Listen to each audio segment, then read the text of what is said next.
महिला सुरक्षा के लिए कानून को और सख्त बनाने के लिए सरकार के अध्यादेश पर राष्ट्रपति ने हस्ताक्षर कर दिए हैं। इसका मतलब ये हुआ कि कानून में बदलाव हो गया है, लेकिन 6 महीने के भीतर इसे संसद से पास कराना होगा। बलात्कार के केस में पीड़िता की मौत होने पर फांसी की सजा भी संभव है। तेजाब फेंकने पर 10 साल तक की सजा मुमकिन है। तो अगले 6 महीने तक संसद की मंजूरी लेनी जरूरी होगी, लेकिन अगले 6 महीने तक जो अध्यादेश जारी किया गया है उसके आधार पर ही जो आने वाले समय आज के बाद से जो तमाम इस तरह के यौन अपराध होंगे उसके तहत न सिर्फ मुकदमा दर्ज होगा बल्कि अदालती कार्रवाई भी उसी के आधार पर होगी और उसी के आधार पर सुनवाई के बाद सजा भी सुनाई जा सकती है। और जो प्रावधान अध्यादेश में किए गए सजा के आज के बाद से जो भी अपराध होते हैं वो सजा अब अपराधियों को दिया जाएगा। जो आरोपी हैं उनके लिए मुश्किल अब शुरू हो चुकी है। हालांकि सरकार ने जिस तरीके से अध्यादेश जारी किया है, संसद का सत्र अभी आने वाला है, बजट सत्र, लेकिन सरकार का ये मानना है कि बजट सत्र तक बिल को पूरे तौर पर मंजूरी दिला पाना मुश्किल होगा और इसलिए ये 6 महीने तक यानी मानसून सत्र तक संसद से मंजूरी लेनी होगी। और सरकार को ये उम्मीद है कि 6 महीने के अंदर ये बिल की शक्ल में संसद में पेश किया जाएगा और उसके बाद आगे भी इस अध्यादेश के आधार पर काम जारी रहेगा।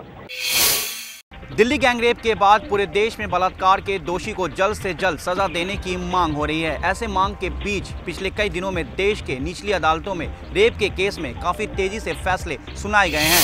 बताएं कि उछानी थाना क्षेत्र में करीब 10 महीने पहले 12 साल की एक लड़की से बलात्कार के बाद उसकी हत्या का मामला सामने आया था। बलात्कार और हत्या का दोषी पाए गए अख्तर को फांसी की सजा सुनाई गई है। अख्तर पर 4 अप्रैल 2012 को उछानी कोतवाली में बलात्कार और हत्या का केस दर्ज हुआ था। अख्तर ने पड़ोसी की लड़की को बहला फुसलाकर अपने घर बुलाकर बलात्कार किया और फिर उसकी हत्या कर दी थी।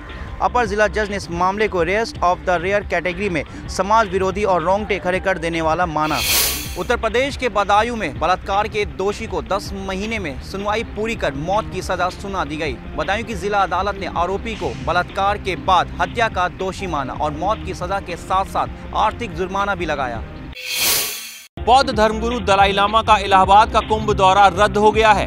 दलाई लामा का कुंभ दौरा सुरक्षा कारणों की वजह से रद्द किया गया है। बौद्ध धर्मगुरु दलाई लामा इलाहाबाद के महाकुंभ में 2 दिन के दौरे पर आज कुंभ में पहुंचने वाले थे, लेकिन सुरक्षा कारणों की वजह से प्रशासन ने उनका दौरा रद्द कर दिया। दलाई लामा कुंभ मेले में विश्व हिंदू परिषद के बुलावे पर पहुंचने वाले थे।